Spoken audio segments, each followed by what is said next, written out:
should talk about the Halloween trailer, the Halloween Kills trailer that just came out last night. This trailer looks amazing.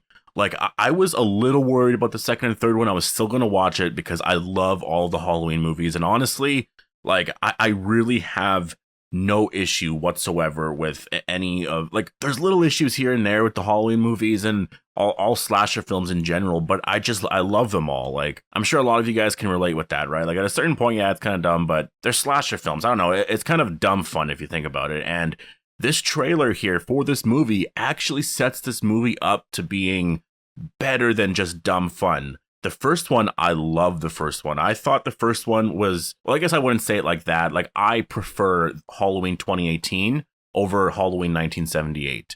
Now, I know a lot of people are going to be like, what? But it's just more of the darker tone that I like. I like the fact that it's the same type of mask. And that one scene, you have this like Nick Castle back. And I love the music. I got the soundtrack. It's my favorite soundtrack of all time for any movie really in general. I know technically Halloween 1978 is a classic and it's probably better. But just it, like right now in my life anyways, I kind of prefer the 2018 version because I lived with the 1978 version for so long. Anyways, Halloween Kills looks absolutely amazing here. This trailer shows a lot of action. A lot of stuff is happening, and we have a few narratives here as to what the actual story here is going to be. Because remember, there's going to be two movies coming out, Halloween Kills and Halloween Ends, I believe, and they were both filmed back to back. This one is going to be it's already set like the main conflict of the trilogy, right? Like there's so much action here, so I imagine in Halloween Ends, that's when we're actually going to see, well, probably not, but in some sense, we're going to see Michael Myers' story end. We're going to see Laurie Strode's story end. And then we'll kind of see from there. But there's a lot of action here. And we actually see right away in the trailer how Michael survives. And it's actually not that ridiculous. Because if you actually think of the scene where the house goes on fire, he's down there, but he's not on fire yet. He's just like, I think if the paramedics never got there, the firefighters, if they never got there that fast, then he likely would have died, which explains why Laurie Strode was freaking out. Like, she was telling them, no, don't go there. Don't save him. Like, what are you doing? Just let him burn. Because he would have burned. I think he would have actually died there. But they went and saved him, and he got out. And that actually, that's a perfect explanation, because like the fire's not going to be everywhere yet. He's obviously going to go into a place where he's a little more protected. And like if it's hot here, like it's just, I don't know, it's human nature. If something's really hot, like you're going to back away. Like I know he seems not human, but he is human, right? So he gets out and there is a lot of killing. He kills all those firefighters and it looks amazing. The kills that we see here are awesome. And I'm hoping that like all the kills that we see in the trailer, all the good moments we see in the trailer aren't just that's the movie, right? Like I want this to actually be just stuff that, you know, that kind of benefits the trailer and that there's a lot more stuff coming. The movie is called Halloween Kills, so I think this movie has to be his highest body count or kill count in any of his movies ever. So the trailer, it seems promising, so I'm excited for that. But the narrative that we get here is that Laurie Strode and I guess the Strode family or whatever, they believe that Michael is dead. And at a certain point in the story, the sheriff or whoever tells them that, no, actually, he's out there. This happened, is likely going to tell them about that he killed all the firefighters and he got away. We never found him.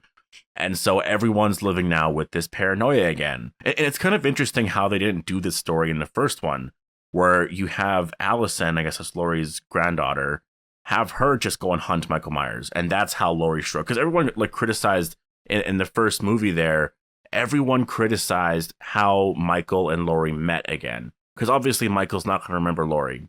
Like he's just not. He just loves to kill. It's as simple as that. There's no connection. They're not brother and sister. It was just someone that did something 40 years ago.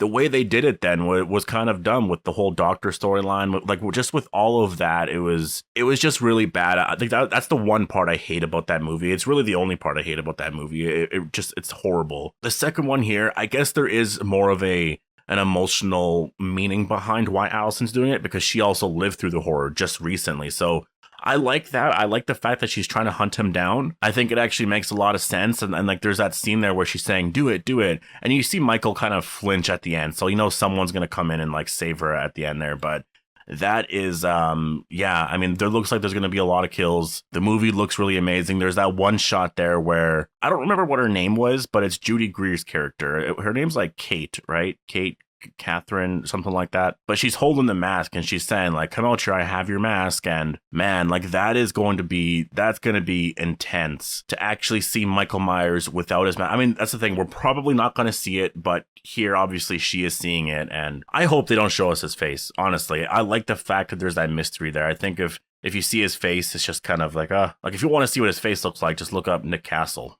but yeah, I'm overall very excited for this movie. Honestly, I really can't wait to see Michael Myers back in the movie theaters. It was postponed. This was supposed to come out last year, but the stupid pandemic came and just canceled everything for the whole year. So I'm excited. I really can't wait to watch this. And then we have the sequel to this, the third movie coming out the year after. So I will cover this. Any new trailers, any new teasers, and information that we do get, I'll do videos on because I'm so excited for this. Michael Myers is my favorite villain out of all the slasher villains. And so, yeah, I'll leave it here. So post all your thoughts down below. Hope you guys all enjoyed the video, and I'll see you in the next one.